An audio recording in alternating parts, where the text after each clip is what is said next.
এই দুনিয়ার হায়াতের ডুরি শেষ হয়ে গেলে আমরা যেই ঘরটার মধ্যে যাব ওই ঘরটার নাম একটু কথা বললেন। আপনারা আমাকে খাওয়া দিবেন আওয়াজ দিয়ে, আর আমি আপনাদেরকে আনন্দ দিব ওয়াজ দিয়ে, ঠিক কি না? এটা আওয়াজ দিবেন। ওই ঘরটার নাম কি? কবর। সকলে তো আমরা জানি। ওই কবরে যদি আপনি শান্তি পেতে চান, সুখ পেতে চান, আম্মা খাদিজাতুল কুবরা রাদিয়াল্লাহু তাআলা আনহা ওই কবরে শান্তিতে থাকার জন্য আমার মদিনার কামলিওয়ালা হাবিবুল্লাহ নূরুল্লাহর একমাত্র খাদেমা ছিলেন। বলেন না সুবহান। কি ছিলেন? মুস্তাফা জানে রহমত নবী করিম সাল্লাল্লাহু আলাইহি ওয়াসাল্লামের প্রধান খাদেমা ছিলেন আম্মা খাদিজাতুল কুবরা রাদিয়াল্লাহু তাআলা আনহা। ওই মা খাদিজা কবরের কথা চিন্তা করতে করতে অসুস্থ হয়ে গেলেন, ভেঙে পড়লেন। আম্মা খাদিজাতুল কুবরা রাদিয়াল্লাহু তাআলা আনহা যখন অসুস্থ হয়ে গেলেন, বিছানার মধ্যে পড়ে গেলেন, আমার মদিনার রাসূলের কাছে খবর গেল, ইয়া রাসূলুল্লাহ, ইয়া হাবিবাল্লাহ, আপনার খাদিজা কবরের কথা চিন্তা করতে করতে অসুস্থ হয়ে গেল, ভেঙে পড়লেন। আল্লাহ রাসূল মা খাদিজার কাছে গেলেন, খাদিজা রে, ও খাদিজা তোমার কি হয়েছে? মা খাদিজা বললেন, ইয়া রাসূলুল্লাহ, ইয়া হাবিবাল্লাহ, মেহেরবানি করে আমার খাদিজার ভয় হয়, আমি খাদিজার মনে মনে ভয় লাগে। ইয়া রাসূলুল্লাহ, একটু আপনি আমার শিয়রের কাছে বসেন। ইয়া রাসূলুল্লাহ, ইয়া হাবিবাল্লাহ, নবী গো, আমার খাদিজার ভয় হয়, আমি খাদিজা মনে হয় আর বেশিক্ষণ দুনিয়ার জমিনে থাকতে পারবো না। জোরে কি বলা যাবে? সুবহানাল্লাহ। ভাবার আমার বন্ধুরা আমার, আল্লাহ রাসূল কি বললেন? খাদিজা রে, ও খাদিজা, পাগলামি করো না রে খাদিজা, কি হয়েছে আমাকে বলো। মা খাদিজা চোখের পানি ছেড়ে ছেড়ে বললেন, ইয়া রাসূলুল্লাহ, ইয়া হাবিবাল্লাহ। কেমন খাদিজা? ওই মা খাদিজার ব্যাপারে আমার আল্লাহ রাসূল বলতে লাগলেন, ক্বালা রাসূলুল্লাহ সাল্লাল্লাহু আলাইহি ওয়াসাল্লাম, ইন্না ইবনাসি ফাতিমা রাদিয়াল্লাহু তাআলা আনহা, ইন্না ইবনাসি ফাতিমা রাদিয়াল্লাহু তাআলা ওয়া ফাতিমা বিনতে ইমরানা আসিয়া বিনতে মুজাহিদা সাইয়্যিদা নিসাই আহলিল জান্নাহ। জোরে জোরে বলেন সুবহানাল্লাহ। ইন্না ইবনাসি ফাতিমা ওয়া উম্মুহা ওয়া মারইয়াম বিনতে ইমরানা ও আসিয়া বিনতে মুজাহিদা সাইয়্যিদা নিসাই আহলিল জান্নাহ। বাবার আমার, বন্ধুরা আমার, আল্লাহ রাসূল বলতে লাগলেন হাদিসে মুবারাকার মধ্যে, ইন্না নিশ্চয়ই ইবনাসি ফাতিমা, আমার বেটি ফাতেমা, ও উম্মুহা, ওনার আম্মা খাদিজা। জোরে বলেন সুবহানাল্লাহ। ও উম্মিহি ও উম্মুহা, আমার ফাতেমার আম্মা খাদিজা, ও আসিয়া বিনতে মুজাহিদা, ও মারইয়াম বিনতে ইমরানা সাইয়্যিদা নিসাই আহলিল জান্নাহ। আমার বেটি ফাতেমা, তার আম্মা খাদিজা, ও মারইয়াম বিনতে ইমরানা, মারইয়াম সালাতু ওয়াস সালাম, এবং আসিয়া বিনতে মুজাহিদা, এই চারজন হলো জান্নাতের রমণীদের সরদার। জোরে বলেন সুবহানাল্লাহ। এই চারজন কি? জান্নাতি রমণীদের সরদার। আল্লাহ রাসূল বলতে লাগলেন, এই চারজন হলো জান্নাতি রমণীদের সরদার। ওই মা খাদিজা জান্নাতের সরদারিনী হয়েও কবরের কথা চিন্তা করতে করতে ভেঙে পড়লেন। আল্লাহ রাসূলকে বলতে লাগলেন, মায়ার নবী গো, দয়ার নবী গো, একটু আপনি আমার কাছে বসেন, আমার কিছু ওসিয়ত আছে, আমার কিছু আপনার কাছে দাবি আছে। ও মায়ার নবী, দয়ার নবী, আমি মনে হয় আর বেশিক্ষণ দুনিয়ার জমিনে থাকতে পারবো না। আল্লাহ রাসূলকে বললেন, খাদিজা রে, কি দাবি আছে, কি ওসিয়ত আছে, আমাকে একটু বলো। মা খাদিজা বললেন, ইয়া রাসূলুল্লাহ, আমি খাদিজার হাতে হাত রেখে আপনি ওয়াদা দেন, ইয়া রাসূলুল্লাহ, আমি খাদিজা যখন দুনিয়া থেকে চলে যাব আপনি আমার সাথে ওয়াদা দেন, আপনি নতুন জুব্বা না দেন গো নবী, আপনার একটা পুরান জুব্বা দিয়ে আমি খাদিজার দাফনের কাফন করাবেন, দাফনের কাপড়টা লাগিয়ে দিবেন। দ্বিতীয় নাম্বার ওসিয়ত কি রে খাদিজা? ইয়া রাসূলুল্লাহ, আমি খাদিজার প্রথম ওসিয়ত হলো আপনি রাসূলের গতর মুবারকের জিসিম মুবারকের চাদর মুবারক দিয়ে বা জুব্বা মুবারক দিয়ে আমি খাদিজার দাফনের কাফন দিবেন। ইয়া রাসূলুল্লাহ, দ্বিতীয় ওসিয়ত হলো আমি খাদিজা যেই কবরে শুইব ওই কবর আপনি রাসূল আমি খাদিজাকে শোয়ানোর আগে আপনি রাসূল কবরের মধ্যে একটু শুয়ে দিবেন। তৃতীয় নাম্বার ওসিয়ত হলো ইয়া রাসূলুল্লাহ, ইয়া হাবিবাল্লাহ, আপনি রাসূলুল্লাহ আমি খাদিজার জানাজার নামাজ পড়াবেন। চার নাম্বার ওসিয়ত হলো ইয়া রাসূলুল্লাহ, আমাকে যখন দাফন কাফন করে মাটি চাপা দিয়ে যখন সবাই চলে যাবে আপনি নবী আমার কবরের থেকে যাইন না কেন, আমি যদি আল্লাহর মনোনীত ফেরেশতা মুনকির নাকির যখন কবরে আসবে যদি আমি প্রশ্নের সম্মুখীন হয়ে যাই, প্রশ্নের জবাব না দিতে পারি গো নবী, আপনি রাসূল যাইন না, আপনি রাসূল আমি খাদিজার কবরের পাশে দাঁড়িয়ে থাকবেন। দাঁড়িয়ে থেকে থেকে যদি আমি মুনকির নাকিরের প্রশ্নের জবাব না দিতে পারি আপনি রাসূল আমাকে প্রশ্নের জবাবগুলি শিখিয়ে দিবেন। যেই মা খাদিজার জাহান্নামের কোনো চিন্তা নাই, জান্নাতের টিকিটদারি মা খাদিজা, জান্নাতের রমণীদের সরদারিনী মা খাদিজা, ওই মা খাদিজা কবরের করম চিন্তা করলেন। আল্লাহ রাসূল বললেন, খাদিজা রে ঠিক আছে তোমার সবগুলা ওসিয়ত আমি রাখবো। মা খাদিজা দুনিয়া থেকে চলে গেলেন, সব কাজ ঠিক আছে, শেষ। সকলে যখন মাটি দিয়ে চলে গেল মা খাদিজার কবরে আল্লাহ রাসূল লাঠিবত দিয়ে অসুস্থ হয়ে গেলেন। হায় হায়, কোন খাদিজা, কেমন খাদিজা?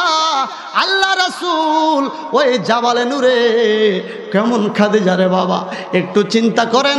আল্লাহ রাসূল বলতে লাগলেন, মান রাআনি ফাকাদ রাআল হক, যারা আমি রাসূলুল্লাহকে স্বপ্ন যোগে দেখবে তারা নিঃসন্দেহে জান্নাতি এবং তারা সরাসরি আমাকেই দেখবে। এবং শুধু তাই নয়, আমার উম্মতদের মধ্যে যারা আমাকে দেখতে পারবে না, যারা অনেকে আমার দিদার পাবে না, তাদের কি উপায় হবে? আমার আল্লাহ রাসূল আরেকটা সলিউশন রাখলেন, মান রাআনি ওমান রাআনি, যারা আমি রাসূলকে দেখছে তাদেরকে দেখলেও জাহান্নামের আগুন হারাম। দুনিয়াতে অনেক পীরসাব আছে, অনেক পাগল আছে, আশিক আছে যারা রাসূলুল্লাহর দিদার কি পেয়েছে। আল্লাহ রাসূল কয় সবাই তো আমাকে দেখতে পারবে না, যারা আমি রাসূলুল্লাহকে দেখছে তাদেরকে দেখলো জাহান্নামের আগুন হারাম।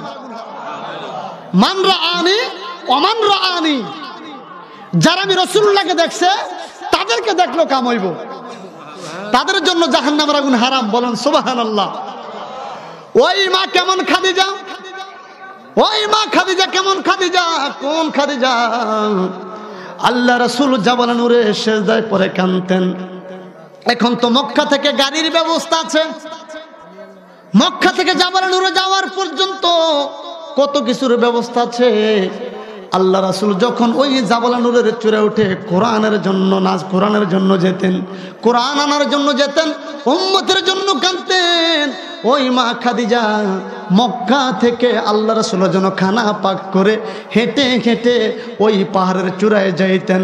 আল্লাহ রাসূলের প্রেমে মা খাদিজা এত উঁচা পাহাড়, এখন তো পাকিস্তানিরা ইন্ডিয়ার লোকেরা উঠার কিছু সিঁড়ি করছে, উঠার কি ব্যবস্থা করে দিয়েছে। মা খাদিজা যখন আল্লাহ রাসূলের জন্য মক্কা থেকে পাক করে 40-50 কিলো হেঁটে হেঁটে আল্লাহ রাসূলের জন্য খানা পাকে নিয়ে যাইতেন। বাবারা আমার, বন্ধুরা আমার, ও আমার বাবারা, আল্লাহ রাসূলের প্রেমে মা খাদিজা যেখানে রন্দে রন্দে সাপ বিচ্ছুর ভয় ছিল, জঙ্গলি জানোয়ারের ভয় ছিল। বাবার আমার হাদিস শরীফ পড়লে বোঝা যায়, ইতিহাস পড়লে জানা যায়, মা খাদিজা যখন জাবলে নূরের কাছে আল্লাহ রাসূলের জন্য খানা পাকে নিয়ে যাইতেন, আল্লাহর এত উঁচা পাহাড় অস্তে নিচের দিকে এসে মা খাদিজার জন্য ছোট হইয়া যাইতো। মা খাদিজা আল্লাহ রাসূলের জন্য খানা নিয়ে সেখানে উঠতে সহজ হইয়া যাইতো। কথা বুঝেন? সমস্যা হয় না তো? বাবার আমার, বন্ধুরা আমার, ওই মা খাদিজা খানা নিয়ে উঠতেন। আরেকটা হাদিস শরীফ পড়লে বোঝা যায়, কিতাব পড়লে বোঝা যায়, মা খাদিজায় ওই পাহাড়ের চূড়ায় শক্তি দিয়ে উঠে নাই, কোনো বল দিয়ে উঠে নাই। মা খাদিজায় জাবালে নূরের চূড়ায় উঠেছে একমাত্র রাসূলুল্লাহর প্রেম দিয়ে। জোরে বলেন সুবহানাল্লাহ। ওই মা খাদিজা যখন দূরের থেকে বিদায় নিয়ে কবরের মধ্যে শুয়ে রইলেন, সকল সাহাবীরা বাড়ির মধ্যে ফিরে গেল। আল্লাহ রাসূল তো যায় না। হায় হায়, আল্লাহ রাসূল মা খাদিজা কবরের পাশে দাঁড়িয়ে দাঁড়িয়ে ঠুকরিয়ে ঠুকরিয়ে কান্দে। আল্লাহ কয়, জিব্রাইল কই, একটু মদিনার দিকে তাকাইয়া দেখ। আমার মদিনার রাসূল মা খাদিজার কবরের পাশে দাঁড়িয়ে কান্দে। জিব্রাইল কয়, ইয়া রাসূলুল্লাহ, ও গো আল্লাহ, কি করতে পারি? যাও যাও, এই মুহূর্তে তুমি সিদরাতুল মুনতাহা থাইকো না, সাথে সাথে মা খাদিজার কবরের কাছে চলে যাও। আর আল্লাহ রাসূলের পাগল আবু বকর সিদ্দিক বলেন, মায়ার নবী গো, আপনি কি কারণে মা খাদিজার কবরের পাশে দাঁড়িয়ে কান্দেন? আল্লাহ রাসূল কয়, জিব্রাইল, জবগুলো আমি রাসূল দেওয়ার জন্য দাঁড়িয়ে রয়েছি। ইয়া রাসূলুল্লাহ, সাথে সাথে জিব্রাইল আসলেন। ওগো মায়ার নবী, দয়ার নবী, একটু লক্ষ্য করেন গো নবী, পশ্চিম দিকে তাকিয়ে দেখেন সূর্য ডুবে যাচ্ছে, বেলা ঘনিয়ে আসছে, রাত্র প্রভাবিত হতে যাচ্ছে। ইয়া রাসূলুল্লাহ, আর কান্না করবেন না, যান যান, আপনি আপনার হুজরা মুবারকের মধ্যে ফিরে যান। আল্লাহ রাসূলকে জিব্রাইল যত বলেন, আবু বকর যত বলেন, ওমর ওসমান যত বলেন, কারো কথা রাসূলুল্লাহ শোনে না। আল্লাহ রাসূলকে জিব্রাইল বললেন, ও ইয়া রাসূলুল্লাহ, মা খাদিজার কবর থেকে কি কোনো সারা শব্দ পাইছেন? আপনাদের সারা শব্দের জন্য দাঁড়িয়ে আছেন, কান্না করতেছেন। ইয়া রাসূলুল্লাহ, আপনি কি মা খাদিজার কবর থেকে কোনো সারা শব্দ পাইছেন? না রে জিব্রাইল, আমি কোনো সারা শব্দ পাই নাই। সাথে সাথে আমার আল্লাহ পাক আরশ আজিম থেকে এহলান করে দিলেন, জিব্রাইল রে, ও জিব্রাইল, আমার বন্ধুকে বলো, আমার বন্ধু যেন হুজরা মুবারকে চলে যায়। আমার বন্ধু যদি কিয়ামত পর্যন্ত খাদিজার কবরের পাশে দাঁড়িয়ে থাকে, কোনো দিন মা খাদিজার কবরের মধ্যে মুনকির নাকির যাবে না। কারণ হলো, আমার মা খাদিজার অন্তরে রাসূলুল্লাহর প্রেম এমনভাবে ছিল। আমার মা খাদিজা খানা পাকাইয়া আমার হাবিবের প্রেমে ওই মক্কা থেকে হেঁটে হেঁটে চূড়ায় খানা নিয়ে আসছে। ওই ইসলামের প্রথম যুগে মা খাদিজাকে গোটা মক্কা নগরের মহিলারা বলল, এ খাদিজা, আমরা তোমার সাথে নাই। কে বললো? গোটা মক্কার মহিলারা বলতে লাগলো, এ খাদিজা, আমরা তোমার সাথে নাই। কেন? তুমি এতিম মুহাম্মদকে বিবাহ করেছো, এতিম মুহাম্মাদের পিছনে তুমি তোমার ধন সম্পদ সব লুট করে দিয়েছো, আমরা তোমার সাথে নাই। মা খাদিজা বলতে লাগলেন, হে মক্কাবাসী, হে গোটা দুনিয়াবাসী, শোনো, তোরা মক্কার মহিলা কেন, গোটা বিশ্বের মহিলা যদি আমি খাদিজাকে ছেড়ে চলে যাও, ছাড়তে পারো, আমি গোটা দুনিয়া ছাড়তে পারি, ধন সম্পদ ছাড়তে পারি, মুস্তাফা জানে রহমতকে আমি খাদিজা কখনো ছেড়ে যেতে পারবো না। জোরে বলেন সুবহানাল্লাহ। কোন খাদিজা বাবা?